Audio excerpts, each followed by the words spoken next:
दिल से ले आने वाला प्रभु यीशु मसीह हरि बहुत नामे सब पवित्र नाव लवकरात लवकर येणाऱ्या प्रभू येशू ख्रिस्ताच्या अति पवित्र नावामध्ये सर्वांना ख्रिस्ती अभिवादन। प्रभु की बड़ी अनुग्रह है कि आज के दिन भी प्रभु का पवित्र उपस्थिति भी प्रभु ने हमको लेकर आया आणि ही देवाची कृपा आहे की आजच्या दिवसामध्ये सुद्धा प्रभूने आपल्याला त्याच्या पवित्र उपस्थितीमध्ये घेऊन आला है ना। अभी तक प्रभु ने हमें आयु आरोग्य दिया आणि आतापर्यंत प्रभूने आपल्याला आयुष्य आणि आरोग्य दिलं और प्रभु में बना रहना कितना धन्यवाद है। आणि प्रभूमध्ये स्थिर राहणं किती धन्य गोष्ट आहे। वास्तव में प्रभु हमसे बहुत प्यार करता है आणि खरोखर प्रभू आपल्यावर खूप प्रेम करतो और प्रभु कितना प्यारा है चक्कर अनुभव करना चाहिए। आणि प्रभू किती प्रिय आहे हे आपण चाकून अनुभव घ्यायला पाहिजे। वो हमेशा मानव के साथ संगति चाहता था आणि प्रभू नेहमी मनुष्यासोबत सहभागिता इच्छित। एदन वाटिका में रोज प्रभु आते थे मिलने के लिए आणि एदन बागेमध्ये दररोज प्रभू भेटायला येत असे। लेकिन हम देखते हैं जब एक दिन आया वो संगति टूट गया आणि आपण पाहतो की एक दिवस आला की ती संगती तुटली। है ना। प्रभु को देख प्रभु का चलने का आवाज सुन करके आदम हवा भागने लगा आणि प्रभूच्या चालण्याचा आवाज ऐकून आदम आणि हवा पळू लागले। क्या हो गया? प्रभु ने कुछ किया क्या? आणि काय झालं? प्रभूने काय केलं का? नहीं, मतलब उन्होंने प्रभु का अविश्वास किया आणि त्यांनी प्रभूवर अविश्वास केला, आज्ञा तोड़ दिया, आज्ञेचं उल्लंघन केलं, डर होने लगा आणि त्यांना भीती वाटायला लागली, भागने लगा आणि पळू लागले। वास्तव में प्रियो प्रभु के साथ संगति कितना अनमोल है। आणि खरोखर प्रियानो प्रभू सोबतची संगती किती अनमोल आहे। वापस हम देखते हैं कि इस्राएल के जीवन में प्रभु उनका बीच में रहना चाहा आणि नंतर परत आपण पाहतो की इस्रायलाच्या वेळेमध्ये प्रभू त्यांच्या सोबत राहू इच्छितला। प्रभु के लिए जब निर्गमन 25 अध्याय का 8 वचन में प्रभु ने कहा मैं तुम्हारे बीच में रहने के लिए तुम मेरे लिए एक तंबू बनाना। आणि निर्गमन त्याच्या 25 अध्याय त्याच्या 8 वचनामध्ये परमेश्वराने अशा प्रकारे म्हटलं की मला तुमच्यामध्ये सहवास करण्याकरता एक तंबू बनव। वहां पर वो 9 वचन में खास बात बोला आणि 9 वचनामध्ये विशेष गोष्ट म्हटली। वो क्या मालूम है? आणि ती काय माहिती का? मैं जो तुम्हें दिखाता हूँ वैसा ही बनाना आणि ज्याप्रमाणे मी तुम्हाला दाखवतो त्याप्रमाणे तुम्ही बनवा। मोशा तुम अपनी बुद्धि उसमें शामिल नहीं करना आणि मोशे तू आपला बुद्धी किंवा अनुभव त्याच्यामध्ये सहभागी करू नको। जैसे मैं करता हूँ वैसे करना आणि जसं मी तुला आज्ञापितो तसं तू कर। बहुत बड़ी बात है आणि खूप मोठी गोष्ट आहे। हम अनुग्रह पाए हुए लोग हैं, आपण कृपा प्राप्त झालेले लोक आहोत। अनुग्रह कभी व्यर्थ नहीं करना आणि कृपेला कधी व्यर्थ करू नका। अनुग्रह पाया हुआ लोगों को खूबी क्या मालूम है? आणि कृपा प्राप्त झालेल्या लोकांचं वैशिष्ट्य काय माहिती का? उत्पत्ति 6 अध्याय का 8 वचन में पहला अनुग्रह पाया हुआ नोहा के बारे में देखता है और वो नोहा अनुग्रह पाया इसलिए उसने प्रभु की आज्ञा पालन किया। उसी 6 अध्याय का 22 वचन आणि उत्पत्तीचं पुस्तक त्याचा 6 अध्याय आणि त्याच्या 8 वचनामध्ये आपण असं पाहतो की देवाची कृपा दृष्टी त्या नोहावर होती आणि मग तीच कृपा दृष्टी प्राप्त झालेला नोहाने काय केलं की उत्पत्ती त्याचा 6 अध्याय त्याच्या 22 वचनामध्ये देखा परमेश्वर ने जो आज्ञा दिया वैसा ही नोहा ने किया आणि देवाने दिलेल्या आज्ञेच्या अनुसार नोहाने केलं। और उसका 7 का 5 में भी इसे लिखा है आणि उत्पत्ती 7 अध्याय त्याच्या 5 वचनामध्ये सुद्धा असं लिहिले जैसा नोहा हमारे परमेश्वर ने कहा वैसा नोहा ने किया आणि ज्याप्रमाणे परमेश्वराने आज्ञा दिलं त्याप्रमाणे नोहाने केलं। अनुग्रह पाया हुए लोग कभी भी प्रभु का अनुग्रह को व्यक्त नहीं करना आणि आपण कृपा प्राप्त झालेले लोक कधीही प्रभूच्या कृपेला व्यर्थ करू नये। प्रभु जो कहता है वैसा मानना चाहिए आणि प्रभू जे सांगतो ते आपण पालन करायला पाहिजे। मोशे को मिला वाला तंबू बनाने की आज्ञा दिया तो जैसा प्रभु ने कहा वैसा किया करके निर्गमन 39 अध्याय उसकी आखिरी वचन शायद 42 वचन है उसमें लिखा है। आणि निर्गमन त्याचा 39 अध्याय त्याच्या शेवटचं वचन 42 वचनामध्ये असं म्हटलेलं आहे की परमेश्वराने मोशेला ज्याप्रमाणे निवास मंडप बनवायला लावला त्याप्रमाणे त्याने बनवला। सभी बात मोशे ने देखा जैसा प्रभु ने बताया था वैसे ही बनाया इसलिए मोशे ने उनको आशीष दिया। मोशे ने काम करने वालों को आशीष दिया आणि मग मोशेने पाहिलं की परमेश्वराने ज्याप्रमाणे बनवायला लावला होता त्याचप्रमाणे तो बनला गेला। म्हणूनच मग मोशेने ज्यांनी बनवला त्या कारागिरांना आशीर्वाद दिला। अर्थ क्या है प्रियो? सांगायचा अर्थ काय प्रेम? प्रभु ने जो कहा वैसे किया आणि प्रभूने जसं सांगितलं तसं त्यांनी केलं। आज हम लोग इस पीढ़ी में अनुग्रह पाए हुए लोग हैं आणि प्रेम आज या पिढीमध्ये देवापासून कृपा प्राप्त झालेले लोक आहोत। प्रभु हमको रोज वचन सिखाते हैं आणि प्रभू दररोज आपल्याला वचन शिकवतो और उसमें से कितने वचन अमल करते हैं आणि त्याच्यापैकी किती वचन आपण अंमलात आणवतो। प्रियो ये प्रभु का वचन है, कारण हे प्रभूचं वचन आहे प्रभु का वचन क्यों मैं सुना था? आणि प्रभू त्याचं वचन आपल्याला का सांगतो? पालन करने के लिए। ते पालन करण्याकरता। आपको मालूम है याकूब 12:22 वचन में लिखा है, याकूब त्याचा पहिला अध्याय त्याच्या 22 वचनामध्ये असं लिहिलंय, सिर्फ सुनने वाला ना बनना, उसको मानने वाला बनना, नहीं तो अपने आप को धोखा देता। आणि तुम्ही असे होऊ नका की जे फक्त ऐकतात पण पालन करत नाही, कारण असे लोक आपल्या स्वतःला फसवतात। हमारे जीवन में हम वचन सुनता है, परंतु वो सुनने वाला वचन को हम अपने जीवन में लाता है कि नहीं, ये बात को हमें परखना है। आपण आपल्या जीवनामध्ये देवाचं वचन ऐकतो, पण ते ऐकलेलं वचन आपण आपल्या जीवनामध्ये आचरणात आणतो का नाही हे जरा पडताळून बघा। प्रभु ने वचन क्यों दिया प्रियो? आणि प्रभूने त्याचं वचन आपल्याला का दिलं? 119:4 में लिखा है, आणि स्तोत्र 119 त्याच्या 4 वचनामध्ये असं लिहिलंय, हम यत्न से माने, आणि यत्नाने आपण ते पालन करावं। बोलने का अर्थ प्रभु का वचन मानने के लिए हमें उत्साह चाहिए, आणि देवाचं वचन पालन करण्याकरता आपल्याला उत्साह असला पाहिजे। प्रभु का एक भी वचन को हम तुच्छ न करें, कारण देवाच्या एकही वचनाला आपण तुच्छ करू नये, क्योंकि ये सत्य वचन है, कारण हे सत्य वचन आहे, ये हमेशा बना रहने वाला वचन है, आणि नेहमी हे स्थिर राहणारं वचन आहे। यीशु मसीह ने मत्ती 24:35 में कहा, आकाश और पृथ्वी डर जाएगा, मेरा वचन कभी नहीं टलेगा। मत्ती 24:35 वचनामध्ये प्रभू येशू ख्रिस्ताने अशा प्रकारे म्हटलं, आकाश आणि पृथ्वी नाहीशी होईल पण माझं वचन ढळणार नाही। प्रभु का वचन कभी नहीं टलेगा, आणि प्रभू देवाचं वचन कधीही ढळणार नाही, ये हमेशा स्थिर रहने वाला वचन है, नेहमी स्थिर राहणारं ते वचन आहे। ये वचन प्रभु हमको सिखाता है, आणि हे वचन प्रभू आपल्याला शिकवतो। आज हम लोग बहुत भाग्यवान अवस्था में, आज आपण खूप भाग्यशाली अवस्थेमध्ये आहोत। क्यों है?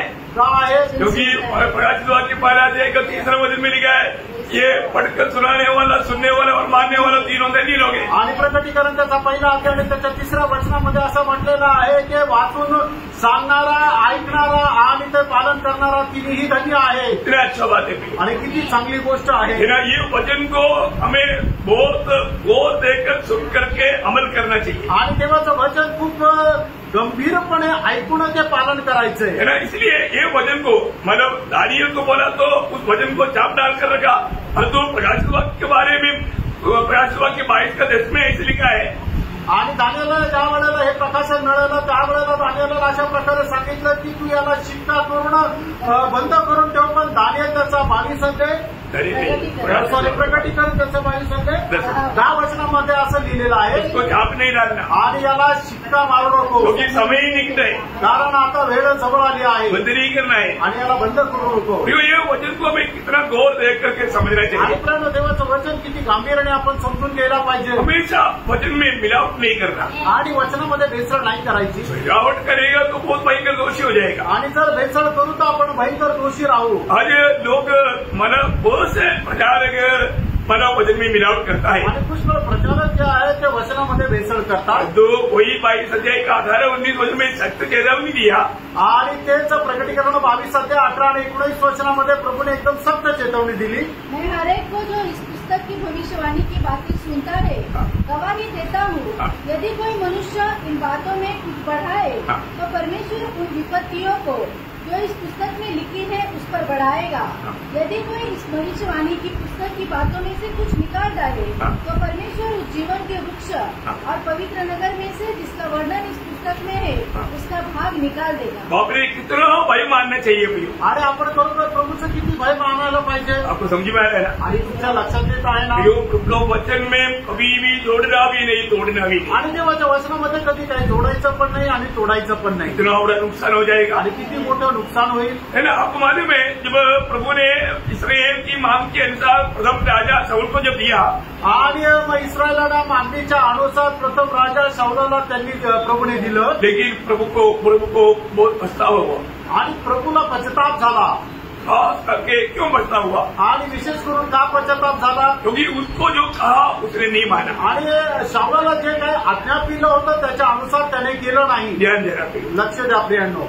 हमें देख करके प्रभु ऐसे दुखी ना हो, आणि आपल्याला पाहून प्रभू अशा प्रकारे दुःखी होऊ नये। पहले शमूएल 15 अध्याय उसका 11 वचन में, आणि पहिला शमूएल 15 अध्याय त्याचं 11 वचन। तब यहोवा का यह वचन शमूएल के पास पहुंचा, मैं शाऊल को राजा बनाने से पछताता हूँ, क्योंकि उसने मेरे पीछे चलना छोड़ दिया। देखा, मेरा पीछे चलना छोड़ दिया। इसका मतलब प्रभु का वचन अगर हम छोड़ देता है और प्रभु का पीछे चलने वाला नहीं बनता। आणि जर आपण परमेश्वराचं वचन सोडून देतो तर मग आपण परमेश्वराला अनुसरणारे होत नाही। क्या समझा? प्रभु के पीछे चलने का अर्थ क्या है?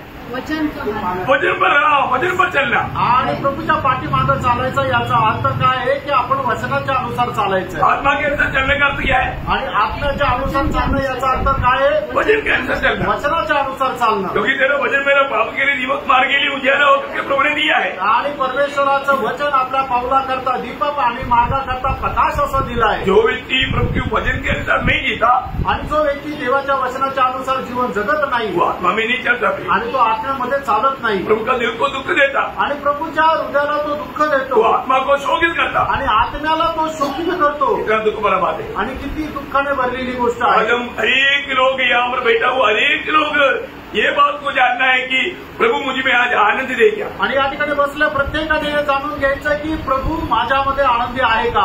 प्रभु अगर आनंदित नहीं तो हमारी जिंदगी में क्या लाभ है? आणि प्रभू जर आनंदी नाही तर मग आपल्या जीवनामध्ये काय फायदा है ना? बहुत बड़ी बात है आणि मोठी गोष्ट आहे। तो मैं अनुग्रह पाया हुआ लोगों का एक खास बात, बहुत गंभीर बात है, इसलिए मैं वचन का गौरव थोड़ा एडवांस में आपको समझाया। आणि खूप विशेष गोष्टी म्हणूनच वचनाचं महत्व मी अगोदर सांगितलं। मतलब आज आपको मालूम है हम अनुग्रह पाया और हम प्रभु को वस्तु में दिल से चाहता है क्या? आणि आपल्याला कृपा मिळाली पण खरोखर आपण संपूर्ण हृदयाने प्रभूची इच्छा धरतो का? मैं वास्तव में प्रभु को जीतना चाहता है क्या? आणि खरोखर प्रभूला मी जिंकू इच्छितो का? प्रभु में आया हुआ एक व्यक्ति का सर्वप्रथम लक्ष्य प्रभु को जीतना होना चाहिए। आणि प्रभूमध्ये आलेल्या व्यक्तीचा सगळ्यात पहिला उद्देश प्रभूला जिंकणं हा राहिला पाहिजे। ये कब जीत सकता? आणि तो केव्हा जिंकू शकतो? वो ध्यान से पवित्र लोग सुनना है आणि खूप लक्ष देऊन पवित्र लोकांनी हे ऐका। आज शायद प्रभु की इच्छा यही होगा, इसलिए शायद कम लोग आया, कोई बात नहीं, आप लोग उनको ध्यान से सुनिएगा। आणि तुम्ही निश्चितच जे आलेले आहेत त्यांनी लक्ष देऊन ऐका। है ना? जब मत्ती उसका 13 अध्याय का 46 वचन, मत्ती त्याचा 13 अध्याय त्याचं 46 वचन। जब उसे एक बहुमूल्य मोती मिला तो उसने जाकर अपना क्या मिला? बहुमूल्य मोती। बहुमूल्य मोती मिला। तो उस मूल्यवान बहुमूल्य मोती को प्राप्त करने के लिए उसने जाकर अपना सब कुछ बेच डाला और उसे मोल ले लिया। हाँ, अभी आप देखिए, बहुत ध्यान से सुनना है। आणि लक्ष देऊन ऐका। उसने क्या देखा?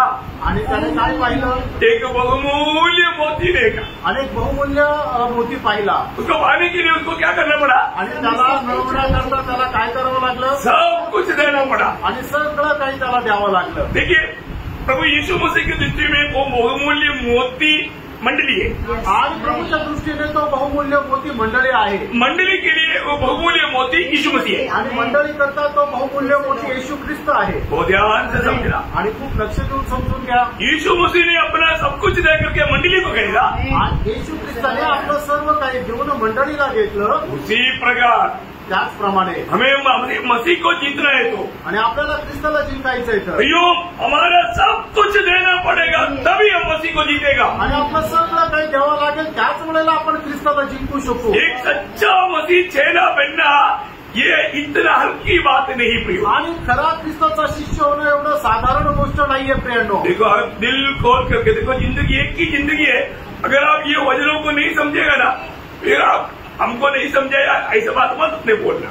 आणि मग एकच आयुष्य आहे, आणि जर तुम्ही वचनाला जर नाही समजलं तर मग आम्हाला नाही समजलं असं नका म्हणू। ओ प्रियो, प्रभु प्रेम करने वालों को प्रभु बहुत गहरा शिक्षण देता है। आणि ज्याच्यावर प्रभू प्रेम करतो त्याला प्रभू खूप गहन असं शिक्षण देतो। अभी यहाँ पर प्रभु बोलता है कि जिसने वो मूल्यवान मोती, साधारण मूल्य नहीं, बहुमूल्य मोती, इसे बढ़कर के मूल्य का मोती है ही नहीं। आणि मग इतका बहुमूल्य मोती की त्याच्यापेक्षा बहुमूल्य असा दूसरा मोती नाही। परंतु उसको प्राप्त करने के लिए सिर्फ व्यवस्था ये है, उसको अपना सब कुछ देना है। आणि त्याला प्राप्त करण्याची एक नियम हा आहे की आपल्याकडे आहे ते सगळं काही ते देऊन त्याला घ्यायचंय. हम इसका व्यवस्था थोड़ा जानना, आणि याचे जे विधी आहे, नियम आहे ते जरा जाणा. उसके लिए आपको टाटा अंबानी बिरला बनने की जरूरत नहीं. आणि याच्याकरता टाटा अंबानी बिर्ला बनण्याची गरज नाही. ये मोती लेने के लिए सिर्फ एक ही व्यवस्था, आणि हा मोती घेण्याकरता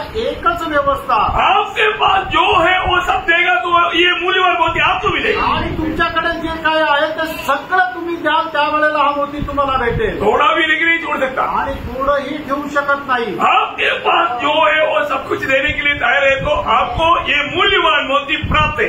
आणि तुमच्याकडे जे आहे ते सर्व काही देण्याकरता तुम्ही जर तयार असाल तर हा बहुमूल्य मोती तुम्हाला भेटेल. अगर आप सोचिए आपके पास एक झोपड़ी है और मतलब एक छोटा सा बकरी है, मतलब तो ऐसा जमीन नहीं है, इतना सा है, वो पूरा देगा तो आपको ये मूल्यवान मोती मिलेगा. आणि तुम्ही विचार करा, तुमच्याकडे एक छोटीशी झोपडी आहे, छोटीशी बकरी आहे, बाकी काही नाहीये, पण तुम्ही हे जर दिलं तर तुम्हाला तो बहुमूल्य मोती भेटेल. पर तो अंबानी के पास आणि अंबानीकडे करोड़ों रुपया है, आणि करोडो रुपये आहे, बड़े बड़े महल है, मोठे मोठे महल आहे. वो करोड़ों रुपया देगा तो मोती नहीं मिलेगा. आणि करोडो रुपये दिले तर तो मोती नाही भेटणार. वो महल देगा तो भी मोती नहीं मिलेगा. आणि तो महल दिलं तरी नाही भेटणार. उसके बाद कितना गाड़ी घोड़ा सब कुछ है, मतलब जो भी है वो सब देने से भी नहीं होगा. आणि त्याच्याकडे गाडी घोडं जे काय आहे ते सर्व काही देऊन नाही होणार. उसका जो भी है सब देना पड़ेगा. आणि त्याचं जे काय आहे ते सगळं काही द्यावं लागेल. क्या समझा?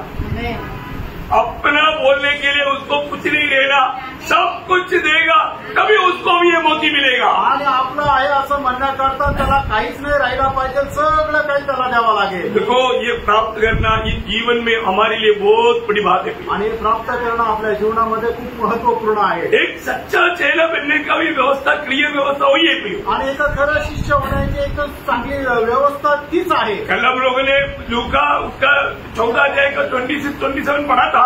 आणि काल आपण लूक त्याचा 14 अध्याय 26-27 वचन वाचलं होतं. और तो आज आप 33 पढ़िएगा. आणि आज तुम्ही लूक त्याचा 14 अध्याय 33 वचन वाचा. रीति से तुम में से जो कोई अपना सब कुछ त्याग न दे. देखा, इसी रीति से तुम में से कोई भी हो अपना सब कुछ त्याग न दे, वह मेरा चेला नहीं हो सकता. हाँ देखा, चेला बनने के लिए भी हमें सब कुछ त्यागना पड़ेगा प्रियो. आणि प्रभूचा शिष्य होण्याकरता आपल्याला सर्व काही त्यागावं लागेल. आप मसीह जीवन को हल्का नहीं जाना. आणि ख्रिस्ती जीवनाला साधारण समजू नका. अभी कलम ने देखा था, चेले लोग, परिश्रम करने वाले लोग, उनको जो बुलाया उन्होंने सब कुछ छोड़ करके प्रभु का पीछे हो लिया. कल आप लोगों ने देखा. आणि काल आपण पाहिलं की ज्या वेळेला शिष्याला आचरण मिळालं त्यावेळेला त्यांनी लगेच सगळं काही सोडून प्रभूला अनुसरले. प्रियो, पौलुस बहुत बड़ा धनिक आदमी था, चरित्र में जाता है. आणि इथे सांगतं ते खूप श्रीमंत होते. परंतु पौलुस को मसीह को जीतने के लिए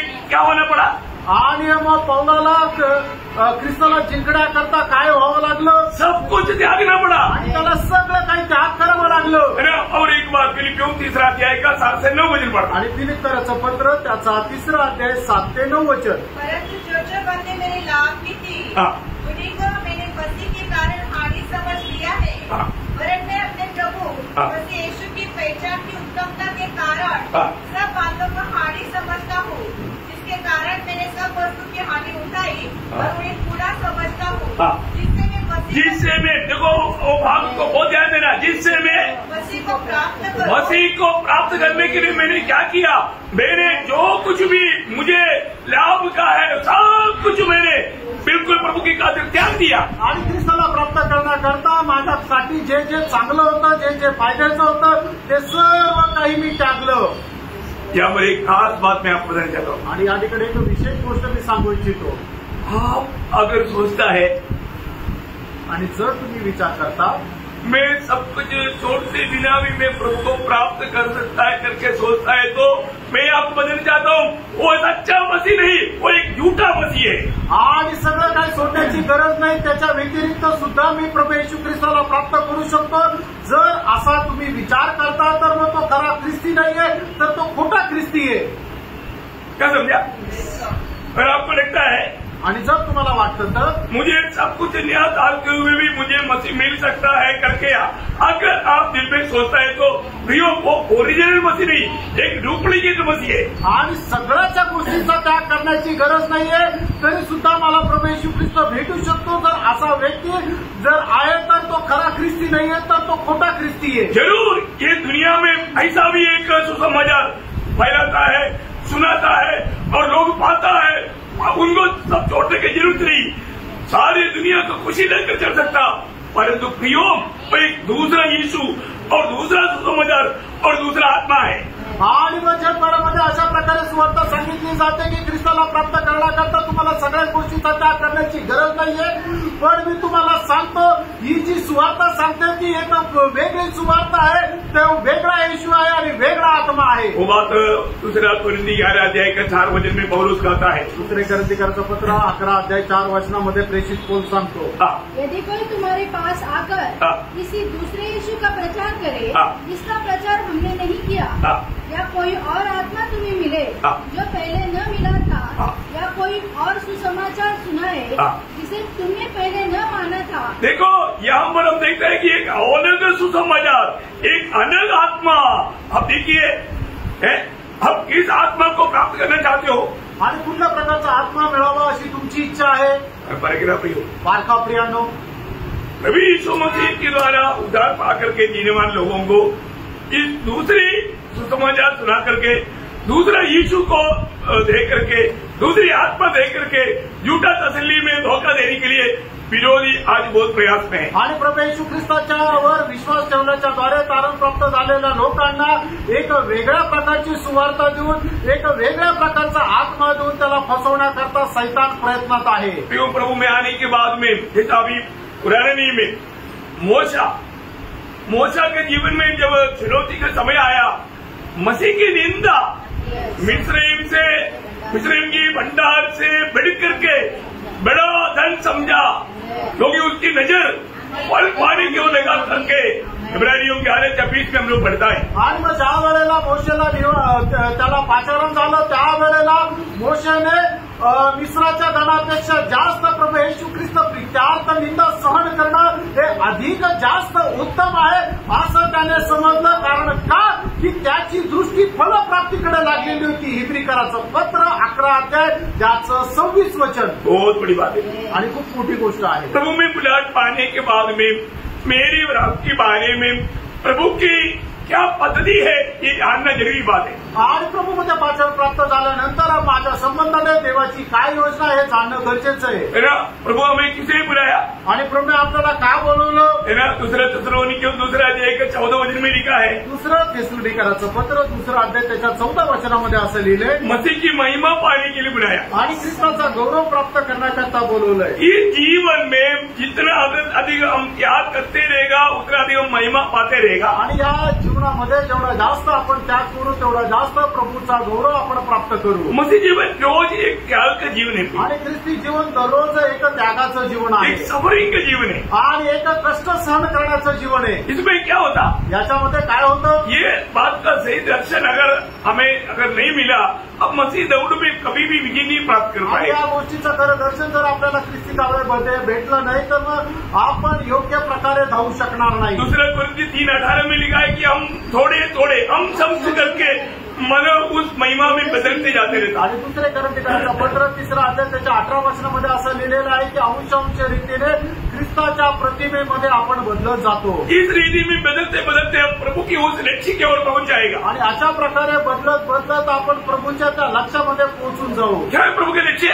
आणि प्रभूचं लक्ष्य काय आहे? रोमियो उसके 8 अध्याय के 29 वचन, रोम त्याचं 8 अध्याय त्याचं 29 वचन, उसने पहले से जान लिया है, उन्हें पहले से ठहराया भी है कि उसके पुत्र के स्वरूप के हो। देखा, हमें प्रभु यीशु मसीह के जैसा बनना है प्रियो। आणि आपल्याला प्रभू येशू ख्रिस्ताच्या प्रमाणे बनायचं आहे प्रियो। ये कब होगा? आणि प्रेम हे केव्हा होईल? एक सच्चा विजय जीवन कैसे होगा? आणि एक खरं विजय ख्रिस्ती जीवन कसं होईल ये जानना चाहिए आणि हे जाणायला पाहिजे। आज भी बहुत से लोग प्रभु में आया परंतु उनका समर्पण सच्चा समर्पण नहीं। आणि आजही पुष्कळ लोक प्रभूमध्ये आले पण त्यांचं समर्पण खरं समर्पण नाही। सही समर्पण का व्यक्ति को ही प्रभु अपने महिमा के लिए इस्तेमाल कर पाएगा। आणि जे खरं समर्पण आहे त्याच लोकांना प्रभू आपल्या उपयोगामध्ये आणू शकेल। अगर आप सही रीति में समर्पण किया है तो आपका स्टीयरिंग प्रभु के हाथ में रहेगा। आणि योग्य प्रकारे जर तुम्ही समर्पण केलं तर मग तुमचं जीवनाचं जे स्टेरिंग आहे ते प्रभूच्या हातात राहील। स्टीयरिंग आपको समझ में आया ना? आपका कंट्रोल, आपका नियंत्रण, आप प्रभु की द्वारा नियंत्रण में चलने वाला एक ही व्यक्ति बनकर रहेगा जो व्यक्ति संपूर्ण समर्पण किया है। आणि जो व्यक्ती आपलं संपूर्ण समर्पण करतो त्या व्यक्तीच्या प्रत्येक गोष्टीचं नियंत्रण प्रभूकडे राहील। मैंने आपको कल भी बताया, कालही मी सांगितलं, हमें रोज अपने आप को नम्र व दीन करना, आणि दररोज आपल्याला नम्र आणि दीन करायचंय। और प्रभु वो नम्र का मार्ग में हमको ले चलना चाहता। आणि त्या नम्रपणाच्या मार्गामध्ये प्रभू आपल्याला घेऊन चालू इच्छितो। प्रभु की द्वारा उस मार्ग में चलने वाला व्यक्ति क्या बोलेगा मालूम है? आणि प्रभूच्या मार्गामध्ये चालणारा जो व्यक्ती तो काय म्हणेल? योग 22 का 29 वचन, आणि योग त्याचा 22 अध्याय त्याचं 29 वचन। चाहे दुर्भाग्य हो तो भी तू कहेगा कि सौभाग्य होगा, क्योंकि वह नम्र मनुष्य को बचाता है। देखा प्रियो, जितना आपको नम्र करवाते जाएगा वो बोलेगा मैं धन्य बन गया। आणि प्रभू तुम्हाला जेवढं जास्त नम्र करायचं आहे त्यावेळेला तुम्ही प्रत्येक गोष्टीमध्ये म्हणाल की प्रभू मी धन्य झालो। प्रभु हमें बनाता है आणि प्रभू आपल्याला बनवतो। प्रभु उस मार्ग में हमको ले चलता है आणि प्रभू आपल्याला त्या मार्गामध्ये घेऊन चालतो। Praise Lord. तो हमें इस बात को जानना है आणि आपण या गोष्टीला जाणायचंय। आज बहुत से लोग अभी भी प्रभु का वचन पर सचमुच में विश्वास नहीं करता या वचन के प्रति भूख प्यास भी नहीं। आणि आज पुष्कळ लोक प्रभूच्या वचनावर बरोबर विश्वास ठेवत नाही किंवा त्या वचना संबंधाने त्यांना तहान भूक नाही। मरिया प्रभु को मुझसे में कैसे बैठा था? आणि मरिया प्रभूच्या उपस्थितीमध्ये कशी बसली होती? कैसे सुन रहा था? आणि कसं ऐकत होती? वो ध्यान देगा आणि खूप लक्ष देऊन। वो ध्यान आप लोगों को है? आणि तसं प्रकारचं लक्ष तुमचं आहे का? प्रियो, स्वर्ग में हमें देखता है आणि प्रियो, स्वर्ग नेहमी आपल्याला पाहतो। प्रभु के वचन हमें सच में भूख और प्यास के साथ में सुन करके उसको अमल कर रहा है कि नहीं, ये स्वर्ग देखता है प्रियो। आणि देवाचं वचन संपूर्ण तहान आणि भुकेलेले मी स्वीकारून त्याचा स्वीकार करत आहे का नाही हे स्वर्ग पाहतो। एक भक्त का कहना 119 का 140 आपको याद होगा। आणि तो तर 119 त्याचं 140 वचन तुम्हाला ठाऊक असेल। तेरा हर एक वचन पवित्र है, इसलिए तेरा भक्त उसे प्रीति रखता। आणि तुझं प्रत्येक वचन पवित्र आहे म्हणून तुझा भक्त त्याच्यावर प्रीती ठेवतो। आज आपको वचन से प्रीति है? आणि देवाच्या वचनावर आज तुम्हाला प्रीती आहे का? वचन प्राप्त करने के लिए आपके दिल में तड़प है? आणि मग वचन प्राप्त करण्याकरता तुमच्या मनामध्ये व्याकुळता आहे का? 119 का 97 थोड़ा वचन पढ़ना। आणि स्तोत्र 119 त्याचं 97 वचन वाचा। मैं तेरी व्यवस्था से कैसे प्रीति रखता हूँ, दिन भर मेरा ध्यान उसी पर लगा रहता है। एक सच्चा एक आत्मीय जीवन बनाने के लिए चाहता है ना, उनका हमेशा उनका ध्यान प्रभु वचन पर रहता है। आणि एक तर आत्मिक जीवन जगण्याची ज्याला कोणाला इच्छा आहे ते दिवसभर त्याचं लक्ष आहे ते प्रभूच्या वचनाकडे राहतं। ये वचन की जैसा मीठा चीज कोई है क्या? आणि देवाच्या वचना सारखं गोड एखादी वस्तू आहे का? उसका 103 में क्या लिखा? 119 का 103 आणि स्तोत्र 119 त्याच्या 103 वचनामध्ये काय लिहिले? तेरे वचन मुझको कैसे मीठे लगते हैं। मुझे इतनी बैठा हुआ कितने लोगों को मीठा लग रहा है? आणि या ठिकाणी बसलेल्या किती लोकांना ते गोड वाटतं? मीठा चीज को कौन नहीं चाहता? आणि मग ज्या गोड गोष्टी आहेत ते कोणाला नाही आवडत? बीमारी है तो बहुत अलग है। आणि कोणाला डायबिटीज आहे तर ते वेगळं आहे। नहीं तो नाहीतर अरे रे येऊ द्या। इतना चाहने लायक के प्रिय आणि एवढं आवडणारं आहे ना। वचन का था, वचन पढ़ लो। तेरे वचन मुझको कैसे मीठे लगते हैं, वे मेरे मुंह में मधु से भी मीठे हैं। मधु से भी मीठे हैं। आणि ते मधापेक्षाही गोड आहे। इस वचन के प्रति आपके अंदर भूख प्यास है क्या? आणि या वचन संबंधाने तुमच्यामध्ये तहान भूक आहे का? उसका 147 148 भी पढ़िएगा। आणि 147 आणि 148 ही वचन वाचा। मैंने तो पढ़ने से पहले दुहाई दी, मेरी आशा तेरे वचनों पर थी। मेरी आंखें रात के एक पहर से पहले खुल गई कि मैं तेरे वचन पर ध्यान करूं। देखा, प्रभु की वचन पर ध्यान करने के लिए वो जैसे आंख खोलेगा तो तुरंत प्रभु का वचन पर ध्यान करने के लिए भक्त का दिल की तड़प रहता। आणि तो भक्त जसं सकाळी आपले डोळे उघडतो तसं त्याच्या देवाच्या वचनाकडे लक्ष लावण्याकरता मन लावण्याकरता तो आपलं मन लावतो। आज हमारे जीवन कैसा है? आज आपलं जीवन कसं आहे? प्रभु के प्रति, प्रभु के वचन के प्रति हमारे भूख प्यास कैसा है? आणि प्रभू संबंधाने आणि त्याच्या वचना संबंधाने आपली तहान भूक कशी आहे? हमें अपने आप को परखना है। आपण स्वतःला पारखायचंय। ये छोटा सा जीवन में प्रियो जरूर हम लोग ये दुनिया में रहने के कारण ये दुनिया हमारे लिए योग्य नहीं। आणि आपण या जगामध्ये राहल्या कारणाने हे जग आपल्या करता योग्य नाहीये। आपको मालूम है दुनिया में रहते वक्त हमें कई प्रकार का समस्या है आणि या जगामध्ये राहत असताना पुष्कळ प्रकारच्या समस्या येतील। ये प्रभु ने हमें चेतावनी दिया भी आणि प्रभूने आपल्याला हे चेतावणी दिली पण।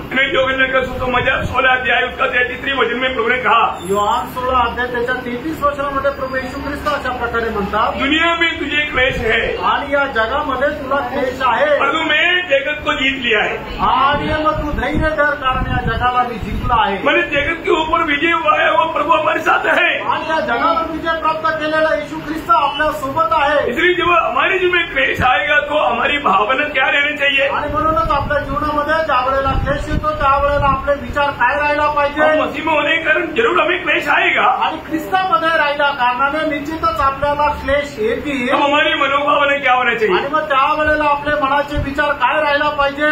पहला पत्रोस 4 अध्याय 13 वचन। पहिले पेत्र 4 अध्याय 13 वचन।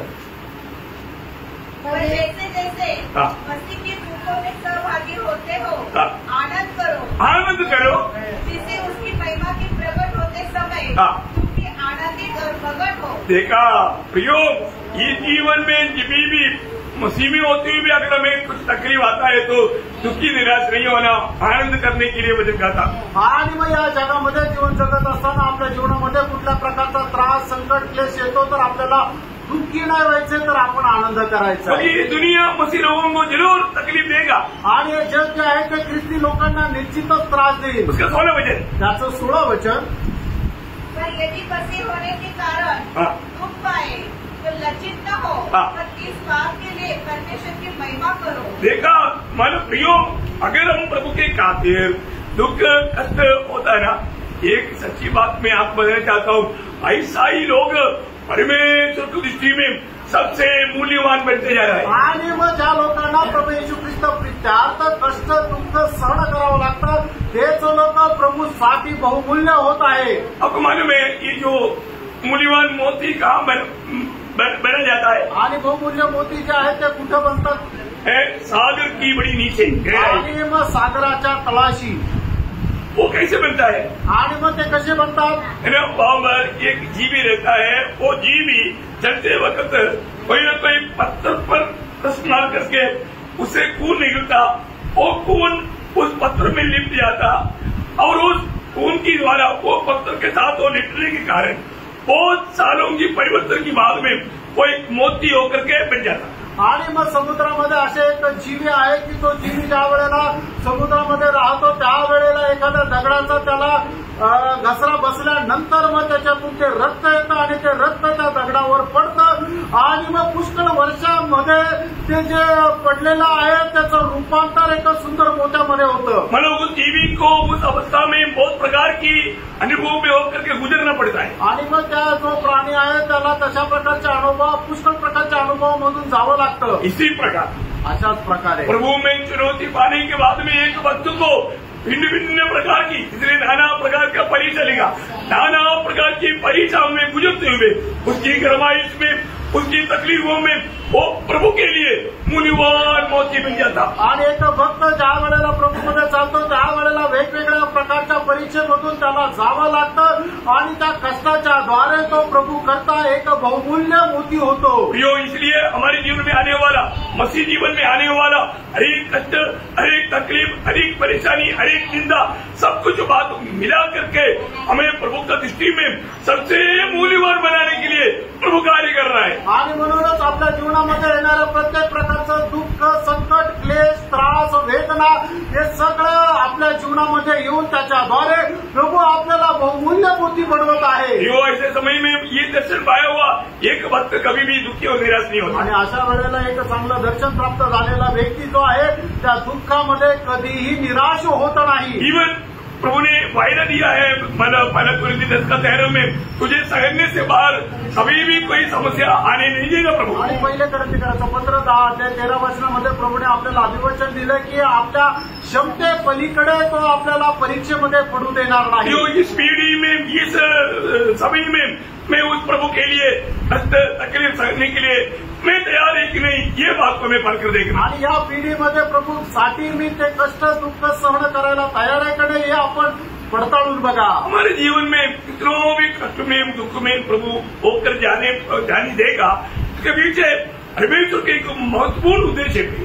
आणि प्रभू आपल्याला आपल्या जीवनामध्ये पुष्कळ प्रकारच्या कष्ट आणि संकटातून जाऊ देतो. त्याच्या पाठीमागं प्रभूचा एक मोठा उद्देश आहे.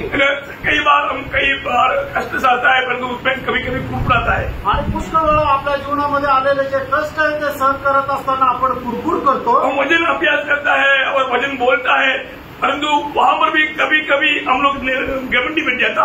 आणि आपण वचनाचं मनन करतो, वचन आपण बोलतो, पण तरी सुद्धा त्या ठिकाणी कधी कधी गर्विष्ठ होतो. कई बार हम बहुत प्रार्थना भी करता है तो दुनिया को दिखाने के लिए हम कर देता. आणि पुष्कळ वेळा आपण प्रार्थना पण करतो तर ते जगाला दाखवण्याकरता करतो. ये सब अच्छी बात है आणि हे सगळं चांगलं आहे, परंतु तभी भी उसके अंदर धोखा फंसा हुआ है. आणि तरी त्याच्यामध्ये फसवणूक आहे. समझ में आ रहा है? परंतु प्रभु का लक्ष्य क्या है प्रियो? आणि प्रभूचा उद्देश काय आहे? हमारा एक सच्चा पवित्र जीवन, आणि आपलं एक खरं पवित्र जीवन. हमारे जीवन में आने वाला हर एक अवस्था के पीछे प्रभु का मेन मुद्दा पवित्रता ही है. आणि आपल्या जीवनामध्ये येणाऱ्या प्रत्येक संकटाच्या पाठीमागं प्रभूचा मुख्य उद्देश आपलं पवित्रीकरण. ये बात हमेशा याद रखना. आणि ही गोष्ट नेहमी लक्षात ठेवा. मैं इब्रानियों 12 अध्याय के 10 वचन. इब्रिकराचं पत्र त्याचा 12 अध्याय त्याचं 10 वचन. वे तो अपनी अपनी समझ के अनुसार थोड़े दिनों के लिए काटना करते थे, पर वह तो हमारे लाभ के लिए करता है कि हम भी उसकी पवित्रता के भागी हो. देखा, हम भी उसकी पवित्रता की भागी हो. आणि प्रभू आपल्याला शासन याकरता करतो की जेणेकरून आपण त्याच्या पवित्रीकरणाचे सहभागी व्हावे. मालूम है एक सच्चा पवित्र जीवन बिताने का अगला स्टेप क्या है? आणि खरं पवित्र जीवन जगण्यासाठी पहिली पायरी काय आहे? विश्वास. विश्वास. मैं आपको सवाल पूछते पूछते कभी समय देर नहीं जाना चाहता. आणि तुम्हाला प्रश्न विचारून वेळ वाया नाही घालू इच्छित. वो विश्वास कैसा विश्वास है? आणि तो विश्वास कसा विश्वास आहे? गलातियों उसका 5 अध्याय उसका 6 वचन पढ़ा. गलातिकराचं पत्र 5 अध्याय त्याचं 6 वचन. कभी पण त्याचा शेवटचा भाग. केवल विश्वास जो प्रेम की द्वारा प्रभाव डालता है. देखा, प्रेम की द्वारा प्रभाव डालने वाला विश्वास, ये है पवित्र जीवन का पगला कदम. आणि प्रेमाच्या द्वारे प्रभाव टाकणारा तो विश्वास हे आहे पवित्र जीवनाचा पहिली पायरी. आपको समझ में आ रहा है ना? तुमच्या लक्षात येत आहे ना? आज बहुत लोग विश्वास में बहुत कमजोर है. आज पुष्कळ लोक विश्वासामध्ये खूप कमजोर आहे. आज हमारे विश्वास कैसा है? आज आपला विश्वास कसा आहे? और वो भी प्रेम की द्वारा उस व्यवहार से मिलने वाला विश्वास हो रहा है. आणि प्रेमाच्या व्यवहाराच्या द्वारे प्राप्त होणारा तो विश्वास आहे. तभी जाकर के हम इस पवित्र जीवन में बड़ा आगे बढ़ पाएगा. आणि मग जाऊन आपण त्या पवित्र जीवनामध्ये वाढू शकू. अब मालूम है एक सच्चा उदार पाया व्यक्ति को हमेशा उनका दिल की उमंग ये रहता है, मैं हर प्रकार प्रभु की इच्छा मालूम करके उस पर बना रहूं. आणि खरं तारण प्राप्त झालेल्या व्यक्तीच्या मनाची इच्छा हीच राहते की मी प्रभूची इच्छा जाणून ती प्राप्त करू. क्योंकि हम मसीह के पीछे चलता है. कारण आपण ख्रिस्ताला अनुसरतो. यीशु मसीह ये दुनिया में जीवन कैसे बिताया हमको मालूम. आणि येशू ख्रिस्त या जगामध्ये कशा प्रकारे जीवन जगले आपल्याला ठाऊक आहे. यीशु मसीह कभी भी अपने इच्छा के लिए जीवन नहीं बिताया. आणि येशू ख्रिस्ताने कधी आपल्या इच्छेकरता जीवन नाही जगले. यीशु मसीह हमेशा पिता का इच्छा पर चला. आणि येशू ख्रिस्त नेहमी पित्याच्या इच्छेमध्ये चालला. आपको मालूम जब यीशु मसीह ने यूहन्ना उसका 6 अध्याय 38 वचन में कहा, योहान 6 अध्याय 38 वचनामध्ये आपण म्हटलं, मैं मेरी इच्छा नहीं मेरा भेजने वाला का इच्छा दिवाने के लिए मैं स्वर्ग से उतर आया हूँ. आणि मी माझी इच्छा नाही तर ज्याने मला पाठवलं त्याची इच्छा पूर्ण करण्याकरता स्वर्गातून उतरून आलोय. यूहन्ना 4:34 में प्रभु बोला, मेरा खाना मेरा भेजने वाला की इच्छा दिवाना है. आणि योहान 4 अध्याय 34 वचनामध्ये असं प्रभूने म्हटलं की माझं अन्न ते आहे की जे मला ज्याने पाठवलं त्याची इच्छा पूर्ण करणं. तो इसका मतलब हमारे जीवन में ऐसा कब हो सकता? आणि आपल्या जीवनामध्ये असं केव्हा होईल? यीशु मसीह ने, ये तो यीशु मसीह की बात है. आणि हे तर येशू ख्रिस्ताची गोष्ट आहे. तो हमारे जीवन में हम मसीह लोग मसीह के पीछे चलने वाला हमारे जीवन में ये कैसे होगा? आणि आपण जे ख्रिस्ताला अनुसरतो आपल्या जीवनामध्ये हे कसं होईल? इसका सवाल आप देना है मुझे. याचं उत्तर तुम्हाला द्यायचंय. हम पिता की इच्छा में एक नहीं, क्योंकि हमको भी कोई स्वर्गीय पिता की इच्छा में चलना, अपनी इच्छा में नहीं चलना. आणि आपल्याला स्वर्गीय पित्याच्या इच्छेमध्ये चालायचं, आपल्या स्वतःच्या इच्छेमध्ये नाही चालायचं. उसके लिए क्या प्रबंध है? आणि मग त्यांच्याकरता काय प्रबंध आहे? वचन के अनुसार चले।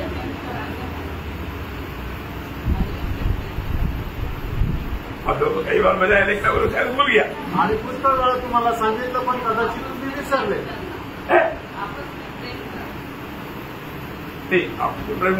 मतलब हम प्रभु की इच्छा में चलने का मतलब क्या उसका व्यवस्था प्रभु ने क्या दिया? आणि एक मनुष्य कशा प्रकारे परमेश्वराच्या इच्छेच्या अनुसार चालू शकतोय?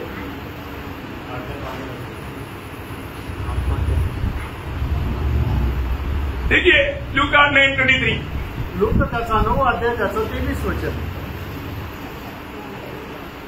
उसने सबसे कहा, यदि कोई मेरे पीछे आना चाहे तो अपने आप से इनकार करे और प्रतिदिन अपना क्रूस उठाए हुए मेरे पीछे बोले। हाँ, देखिए मतलब आप प्रभु की इच्छा में बना रहना चाहता है तो एक ही व्यवस्था है, प्रतिदिन अपने आप को इच्छा अपनी आपको इनकारना का अर्थ अपने इच्छा को इनकारना, प्रभु की इच्छा को स्वीकारना, उसको बोलता सुनी रहना। आणि मग दररोज आपण जर आपल्याला प्रभू येशू ख्रिस्ताच्या पाठीमागे जर जायचंय तर दररोज आपण काय करायचं की आपला वधस्तंभ घ्यायचा। म्हणजे काय? आपल्या ज्या इच्छा आहेत त्या सोडून द्यायच्या आहे आणि प्रभूची जी इच्छा आहे त्या आपण आपल्या जीवनामध्ये आचरणात आणायच्या आहे। त्याला म्हटलं जातं वधस्तंभ घेणं। हे तो कई बार आपको बताया लेकिन आप शायद भूल गया। आणि हे तर खूप वेळा सांगितलं पण कदाचित तुम्ही विसरले। है ना? मतलब रोज हम पिता की इच्छा में बना रहने वाला जीवन बिताने का एक ही प्रबंध है। रोज हम सूली लेकर चलने का अर्थ है अपनी इच्छा को इनकारना, प्रभु की इच्छा को स्वीकारना। आणि पित्याच्या इच्छेच्या अनुसार चालण्याकरता एक व्यवस्था आहे। ते म्हणजे काय की दररोज आपण स्वतःचा त्याग करायचा आहे। म्हणजे आपली इच्छा बाजूला करून पित्याची इच्छा जो आहे ते स्वीकारायची आहे। जब आप सूली लेकर के चलने वाला जीवन अगर रहेगा आणि वधस्तंभ घेऊन चालणारं जीवन जर असेल तर तो सही रीति में आप मसीह के पीछे चल रहे हैं आणि मग ते खरं रीतीने तुम्ही ख्रिस्ताला अनुसरत आहात। और आपको मालूम है सूली लिया हुआ व्यक्ति को कब तक रहना पड़ेगा? आणि ज्याने आपला वधस्तंभ उचललेला त्याला कुठपर्यंत तो वधस्तंभ उचलावा लागेल? जब तक सूली पर नहीं चलाएगा आणि जोपर्यंत तुम्हाला वधस्तंभावर लटकवलं जात नाही। वही तो यीशु मसीह का जीवन की यात्रा था। आणि ते तर येशू ख्रिस्ताच्या जीवनाचा प्रवास होता। हमारा आत्मीय जीवन का बढ़ोतरी काम रहे आणि आपल्या आत्मिक जीवनाची वाढ कुठे आहे? नम्रता में आणि नम्रपणामध्ये। सही बात, खरं आहे। कल भी बताया था। कालही सांगितलं होतं। फिलिपियों 2 अध्याय के 6 से 8 आणि फिलिप्पियराचं पत्र 2 अध्याय 6 ते 8 वचन। इससे परमेश्वर के स्वरूप में होकर भी परमेश्वर के तुल्य होने को अपने वश में रखने की वस्तु न समझा, वरन अपने आप को ऐसा शून्य कर दिया। शून्य किया। देखिए शून्य करना बोलने का मतलब अपने आप को खाली करना या अपने आप को नम्र करना। आणि आपण स्वतःला रिकामा करणं, आपल्या स्वतःला नम्र करणं। नम्र करना,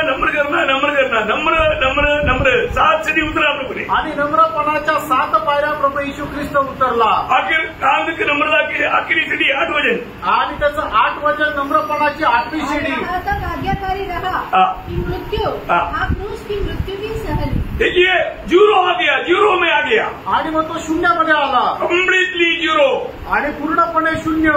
ऐसा हमें जीरो अनुभव में आना वो है नम्रता का आखिरी सीढ़ी। आणि अशा शून्य अवस्थेमध्ये येणं म्हणजे ते नम्रपणाची ती शेवटली पायरी। आज हम कैसा मार्ग को चुनेंगे? आणि प्रियांनो आपण कुठल्या मार्गाची निवड करू? ये नम्रता का मार्ग हमको अच्छा लगेंगे? आणि हा नम्रपणाचा मार्ग आपल्याला चांगला वाटेल का? है ना? जब मैंने बोला नम्रता का मार्ग में थोड़ा समस्या आने के लिए प्रमाण पड़ता है। आणि नम्रपणाच्या मार्गामध्ये थोड्याशा समस्या आल्यानंतर समजतं। हर एक भक्तों के जीवन में रोज कई प्रकार का समस्या आता है आणि प्रत्येक भक्ताच्या जीवनामध्ये दररोज पुष्कळ प्रकारच्या समस्या येतात। लेकिन प्रभु ने दिया वो वचनों को हमेशा याद रखना। आणि प्रभूने दिलेली जी वचन आहे ती नेहमी लक्षात ठेवा। खास करके हम स्वर्ग के नागरिक है आणि विशेष करून आपण स्वर्गाचे नागरिक आहोत। है ना? प्रभु का उस अत्यंत शक्ति का प्रभाव हमें जानना चाहिए। आणि प्रभूच्या त्या अत्यंत शक्तीचं सामर्थ्य जो प्रभाव आहे तो तुम्ही जाणून घ्या। ये वचन में बहुत बड़ा सामर्थ्य है आणि देवाच्या वचनामध्ये खूप मोठं सामर्थ्य आहे। समाचार में सामर्थ्य है आणि सुवार्तेमध्ये सामर्थ्य आहे। और वो सामर्थ्य लोगों पर काम नहीं करने के लिए विरोधी कोशिश करता है। आणि ते सामर्थ्य लोकांच्या जीवनामध्ये कार्य न करण्याकरता विरोधी सैतान प्रयत्न करतो। इतना बड़ा सामर्थ्य है। आणि किती मोठं सामर्थ्य आहे? जब रोमियो 1 अध्याय उसका 16 वचन रोग त्याचा 1 अध्याय त्याचं 16 वचन. क्योंकि मैं सुसमाचार से नहीं लजाता, इसलिए कि वह हर एक विश्वास करने वालों के लिए, पहले तो यहूदी फिर यूनानी के लिए उद्धार की निमित्त परमेश्वर की सामर्थ्य है. देखा, उद्धार उत्पन्न करने का सामर्थ्य है वचन में. आणि परमेश्वराच्या वचनामध्ये एका मनुष्याचं तारण करण्याचं सामर्थ्य आहे. कोई साधारण सामर्थ्य क्या? आणि ते काही साधारण सामर्थ्य आहे का? उद्धार का सामर्थ्य आणि तारणाचं सामर्थ्य प्रभु के वचन में, प्रभूच्या वचनामध्ये. वो सामर्थ्य कितना बड़ा है. आणि ते सामर्थ्य किती मोठं आहे. आज सामर्थ्य कम हो गया ऐसे नहीं, लेकिन लोगों का इतना दिल कठोर हो गया, इसलिए प्रभु अपना मतलब वो काम उस रीति में आज नहीं कर रहा है. आणि ते सामर्थ्य कमी झालंय असं नाहीये, तर लोकांनी आपलं हृदय एवढं कठीण केलेलं आहे की ते सामर्थ्य तिथं कार्य करत नाही. अभी वो सामर्थ्य और एक बार विश्वासियों के जीवन में प्रकट होने जा रहा है. आणि ते सामर्थ्य पुन्हा एकदा विश्वासकाराच्या जीवनामध्ये प्रकट व्हायला जात आहे. कब है? केव्हा आहे? फिलिपियों 3:21. फिलिप्पियराचं पत्र 3 अध्याय 21 वचन. वह अपनी शक्ति के उस प्रभाव के अनुसार, देखा, वह अपनी वो शक्ति या वो सामर्थ्य के प्रभाव के अनुसार, प्रभु का वो सामर्थ्य, प्रभु का वो शक्ति क्या करेगा? इसके द्वारा वह सब वस्तुओं को अपने वश में कर सकता है. हमारी दीनहीन देह का रूप बदलकर अपनी महिमा की देह के अनुकूल बना देगा. क्या बनाएगा? आणि काय बनवेल? सामर्थ्य. आणि सामर्थ्य, प्रभु की सामर्थ्य आणि परमेश्वराचं सामर्थ्य. अब देखिए, प्रभु को सामर्थ्य, हम मृतकों को एक ही दिन में, है ना, जो मर गया वो जी उठेगा, जीवित रूपांतर होकर के प्रभु की समान महिमा का शरीर में बदलने वाला वो सामर्थ्य वचन में. आणि मग जे मेलेले आहेत ते सगळे जिवंत होतील, आणि जे जिवंत आहेत ते सगळे प्रभू येशू ख्रिस्ताच्या गौरवाप्रमाणे ते रूपांतरित होतील, आणि हे सगळं सामर्थ्य परमेश्वराच्या वचनामध्ये आहे. इसलिए जान करके, आणि म्हणून हे जाणून हम प्रभु में होने के कारण हमारे जीवन में आने वाला कभी भी कोई भी अवस्था में हमें दुखी और निराश नहीं होना. आणि आपण प्रभूमध्ये असल्या कारणाने कुठल्याही परिस्थितीमध्ये आपण दुःखी आणि निराश व्हायचं नाही. क्योंकि आप दुनिया से कुछ तोहफा पाने की आशा में मत रहे. आणि जगापासून काही पारितोषिक मिळावं या आशेमध्ये नका राहू. यीशु मसीह ने बोला, जब मत्ती 5:11 और 12 में, मग ते त्याचा 5 अध्याय 11 आणि 12 वचनामध्ये, जब मनुष्य मेरे कारण तुम्हारी निंदा करे और सताए और झूठ बोलकर तुम्हारे विरोध में सब प्रकार की बुरी बात कहे, तब आनंदित और मगन होना. तब रोना नहीं, आणि त्यावेळेला रडू नका, विरोध नहीं करना, आणि त्याचा विरोध करू नका, झगड़ा नहीं करना, भांडण करू नका, प्रभु को छोड़कर नहीं भागना, आणि प्रभूला सोडून पळू नका. क्या होना? काय करायचंय? आनंदित और मगन होना. आनंदी आणि मग्न व्हायचंय. क्यों मन ऐसे कर रहा? आणि असं काय करायचंय? स्वर्ग में बड़ा फल है. स्वर्ग में बड़ा फल मिलने वाला है. आणि स्वर्गामध्ये मोठं फळ भेटणार आहे. सच में ये बात याद रहेगी? आणि खरोखर ही गोष्ट लक्षात राहील का? कष्ट में याद नहीं आता, आणि कष्टामध्ये ते नाही लक्षात राहत, निंदा में याद नहीं आता, आणि निंदेमध्ये नाही लक्षात राहत, बदनामी करने के टेबल याद नहीं आता. आणि कुणी जर बदनामी करतो तर मग ते नाही लक्षात राहत. लक्षात ठेवा प्रियांनो, कभी भी कहीं भी क्यों ना हो, आणि कधीही कुठेही असू द्या, आप एक मसीह होने के कारण, आणि तुम्ही एक ख्रिस्ती असल्या कारणाने आप कभी भी शरीर में नहीं आना है. आणि कधीही तुम्ही शरीरामध्ये येऊ नका. आत्मा में बना रहे, आत्म्यामध्ये राहा, आत्मा में मन लगाना, आणि आत्म्यामध्ये मन लावा, प्रभु की वायदाओं को याद करना, आणि प्रभूची जी अभिवचन आहे ते तुम्ही लक्षात ठेवा, गलत मार्ग को नहीं स्वीकारना. आणि चुकीच्या मार्गाचा अवलंबन करू नका. अगर आप दावीद को पूछेगा, आणि दाविदाला जर तुम्ही विचारलं, दावीद प्रतिकूल आने के टाइम आप कौन सा मार्ग अपनाएंगे? आणि दावीद तुझ्या जीवनामध्ये प्रतिकूल आल्यानंतर तू कुठल्या मार्गाचा स्वीकार करशील? तो एक ही बात कहना है, त्याला एकच गोष्ट म्हणायची आहे. 119:30. आणि स्तोत्र 119 त्याचं 30 वचन.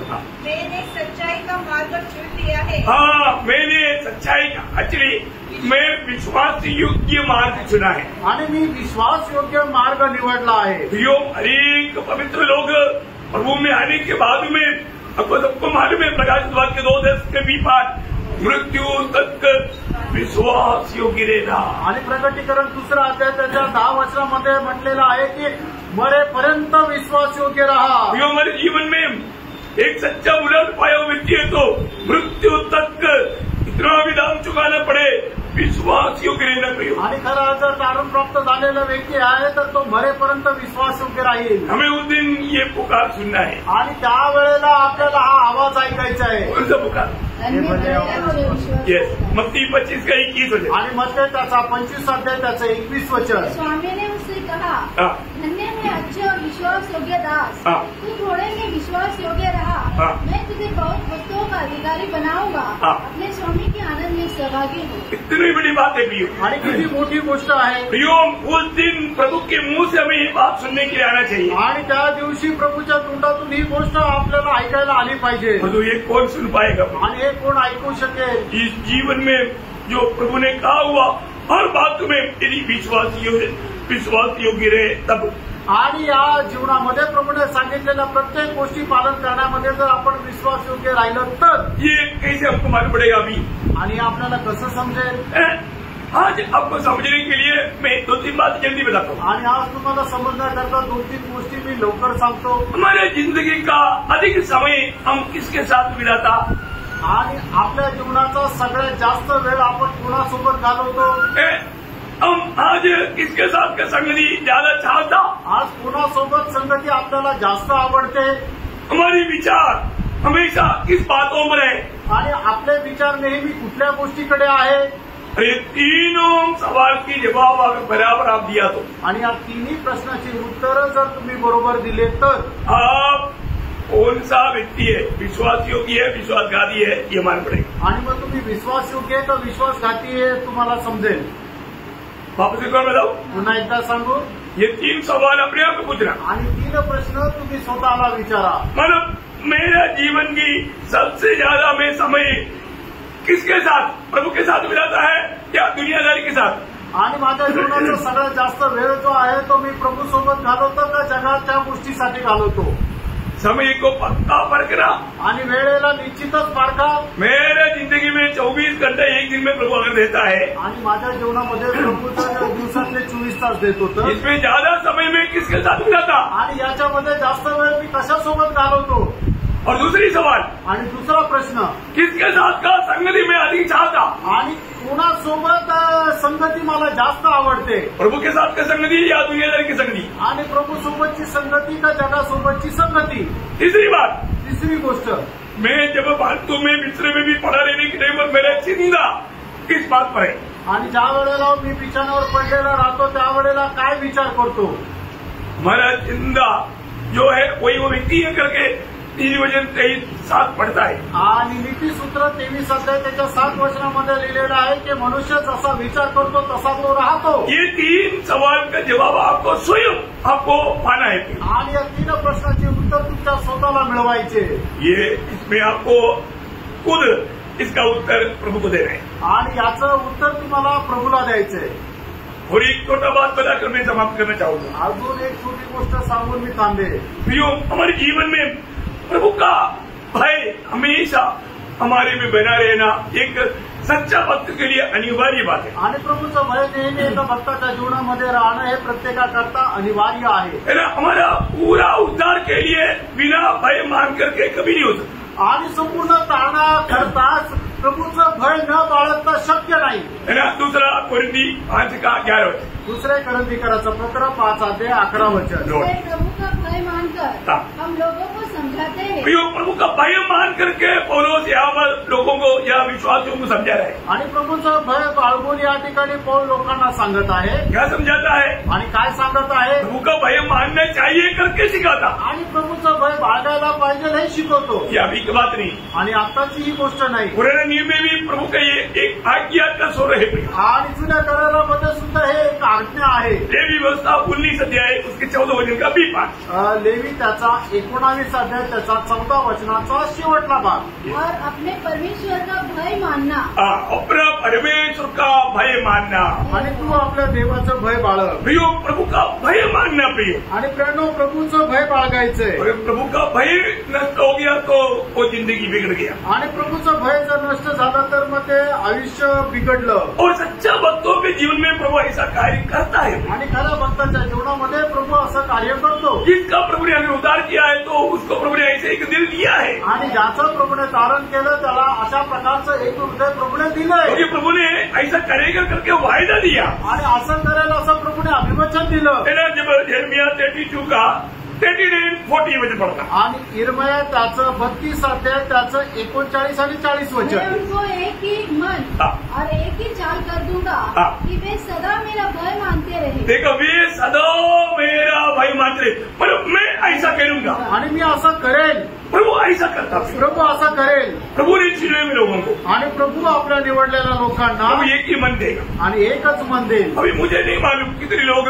प्रभु ने चुन करके प्रभु में जोड़ा हुआ है करके, आणि मला नाही माहिती किती प्रभूने निवडून ते प्रभूमध्ये जोडलेले आहे. लेकिन उसको प्रभु का भय मानने का एक दिल रहेगा. आणि त्याला देवाचं भय बाळगण्याचं एक हृदय राहील. यूं बहुत प्रभु में आने के बाद हम मनमानी के जीवन कभी ना बिताएंगे. आणि प्रभूमध्ये आल्यानंतर आपण आपल्या मनमर्जीचं जीवन नाही जगायचं. हमारे में पहला पत्रोस 12:17 में पत्रोस बोलता है, बिना पक्षपात करते हुए न्याय करने वाले परमेश्वर को तू अब्बा पिता कहता है, तो ये मरबू यात्रा भय से बिताओ. आणि पहिले पेत्र पहिला अध्याय 17 वचनामध्ये पेत्र अशा प्रकारे म्हणतो की जो बिना पक्षपात न्याय करणाऱ्या परमेश्वराला तू जर आपा पिता म्हणतो तर तू आपला हा जीवन प्रवास भयासह घालो. उदार पाया हुए लोग, तारण प्राप्त झालेले लोक. उदार का कार्य भय के साथ करना है. आणि तारणाचं कार्य भयासह करायचंय. फिलिपियों 2 अध्याय का 12 वचन जल्दी पढ़ना. फिलिप्पियराचं पत्र 2 अध्याय 12 वचन. इसलिए हे मेरे प्रियो, हाँ। जिस प्रकार तुम सदा से आज्ञा मानते आए हो, हाँ।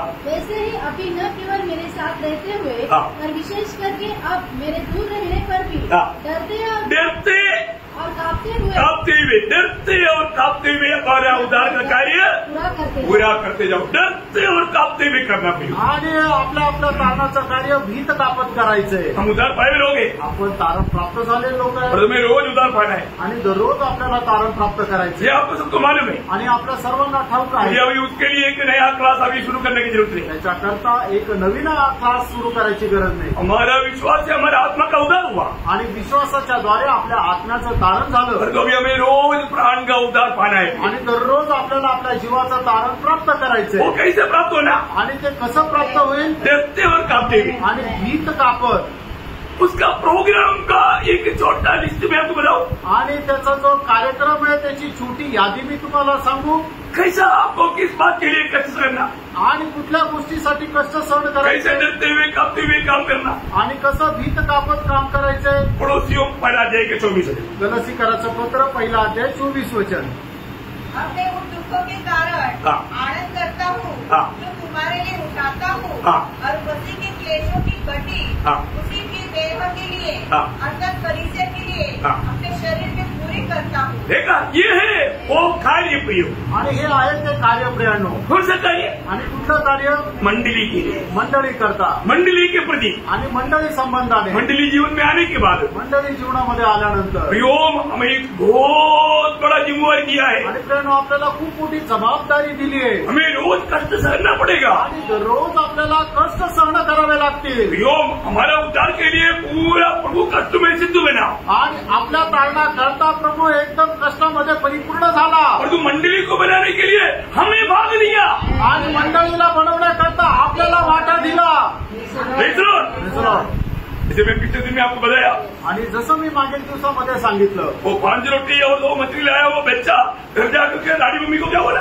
आणि 5 भाकरी 2 मासे आणलेला जो मुलगा आहे तो घरी जाऊन काय म्हटला? दादी मम्मी आणि आई पप्पा और यीशु पिता करके और जुदा को भी लेकर गया था, वो खिलाया, उनको पेट भर दिया और नौकरी बचा दिया. आणि तुम्ही मला दिलेल्या 5 भाकरी 2 मासे ना तर मी आणि येशूने मिळून 5,000 लोकांना खाऊ घातलं आणि त्यांचं पोट भरलं आणि मग त्यांच्या 12 टोपल्या भरल्या. कैसे? आणि मग ते आई वडील म्हटले कसं काय? मैं यीशु मन करके आणि मी आणि येशूला मिळून आज भी हमें वही साथ काम करना है. आणि आपल्याला आजही तसंच काम करायचं. मसीह के साथ मिल करके आणि येशू ख्रिस्तासोबत राहून हमें मसीह की मंडली को बनाने का कार्य प्रभु ने सौंपा. प्रियो, आणि ख्रिस्ताच्या मंडळीला बनवण्याचं कार्य प्रभूने आपल्याला सोपवलेलं आहे. उसकी भाग निभाने के लिए हमें कष्ट तकलीफ में हमें चलना है. आणि मग ते कार्य करण्याकरता आपल्याला कष्टात आणि त्रासामध्ये चालायचंय. अभी हम सच्चा प्रभु का संतान बनेगा। आणि त्याच वेळेला प्रभूचे खरे पुत्र आपण होऊ। इसलिए यीशु 5:1 में लिखा है, आणि म्हणून इफिसकाराचं पत्र 5 अध्याय 1 वचनामध्ये असं लिहिले, प्रिय संतानों की नाय आणि प्रिय बालकाप्रमाणे परमेश्वर का अनुकरण करो। परमेश्वराचं अनुकरण करा। परमेश्वर का अनुकरण बोलेगा तो आणि परमेश्वराचं अनुकरण करणं याचा अर्थ यीशु मसीह की चाल चलना। आणि जसा प्रभू येशू ख्रिस्त चालला तसं चालायचं। यीशु मसीह की चाल चलने के लिए प्रभु ने हमें चुना। आणि प्रभू येशू ख्रिस्ताप्रमाणे चालण्याकरता आपल्याला निवडलं। पहला पत्रोस 2 अध्याय 21 वचन, पहिले पेत्र 2 अध्याय त्याचं 21 वचन। Lord thank you. आप तो इसी के लिए बुलाए भी गए हो। इसी के लिए बहुत लोगों को नहीं मालूम किसके लिए बुलाया। पुष्कळ लोकांना माहित नहीं की कशाकरता बोलवलं। प्रियो में मसीह के पीछे चलने के लिए बुलाया। आणि प्रेरणा प्रभूच्या पाठीमागे चालण्याकरता आपल्याला बोलवलं। वो जीवन कैसे भी मनमानी में जीने वाला जीवन नहीं। आणि मग ते जीवन आपल्या मनमर्जीप्रमाणे जगणारं नाहीये। वो जीवन का खूबी आणि त्या जीवनाचं वैशिष्ट्य। और एक और पढ़िए, आप तुम इसी के लिए बुलाए भी गए हो, क्योंकि मसीह भी तुम्हारे लिए दुख उठाकर, देखा, तुम्हारे लिए दुख उठाकर तुम्हें एक आदर्श दे गया है। तुमको भी दुख उठाने के लिए आदर्श देकर गया है। आणि तुमच्याकरता तो दुःख उचलून तुम्हाला पण एक आदर्श देऊन गेला। तुम्हें भी एक आदर्श देकर गया। आणि तुम्हाला सुद्धा एक आदर्श देऊन गेला। इसलिए अरे बहुत लोग बताओ, आणि म्हणून प्रत्येक पवित्र भक्ताला सांगू, एक वचन, एक आखिरी वचन, आणि एक शेवटलं वचन, 12 तिमोथी 6:12, पहिलं तिमोथेला पत्र 6 अध्याय 12 वचन। विश्वास की अच्छी पुष्टि लग और उस अनंत जीवन को धर ले, जिसके लिए तू बुलाया गया, जिसके लिए तू बुलाया गया, और बहुत से गवाहों के सामने अच्छा अंगीकार किया था। ओ कितना सुंदर बात तो यहाँ पर पौलुस बोल रहे हैं। आणि या ठिकाणी पौल किती सुंदर गोष्ट सांगत आहे। अब ये वचन को जरूर जानना, आणि आपण हे वचन निश्चितच जाणा, है ना। विश्वास का अच्छा दृष्टि रखना, आणि विश्वासाचं चांगलं युद्ध कर, उस अनंत जीवन को धर ले, आणि त्या सार्वकालिक जीवनाचा स्वीकार कर, कभी भी लज्जित होने ना पड़े। आणि मग त्याच्याकरता तुला कधी लज्जित होण्याची वेळ येऊ नये। पौलुस के जैसा हम कह पाए, आणि प्रेषित पौलाप्रमाणे आपण सांगू शकू, मुझे मिला हुआ अनुग्रह मैंने व्यर्थ नहीं किया, आणि मला मिळालेल्या कृपेला मी व्यर्थ नाही केलं, और मैं जो कुछ भी हूँ प्रभु के अनुग्रह से, आणि मी जे काही आहे ते देवाच्या कृपेने आहे। प्रभु धन्यवाद, प्रभूला धन्यवाद। तो आप सबको ये वचनों के द्वारा बहुत आशीष दी। आणि प्रभू आपल्याला या वचनाच्या द्वारे खूप आशीर्वाद देव, प्रभु को आपके द्वारा महिमा मिले। आणि तुमच्याद्वारे प्रभूला गौरव मिळो।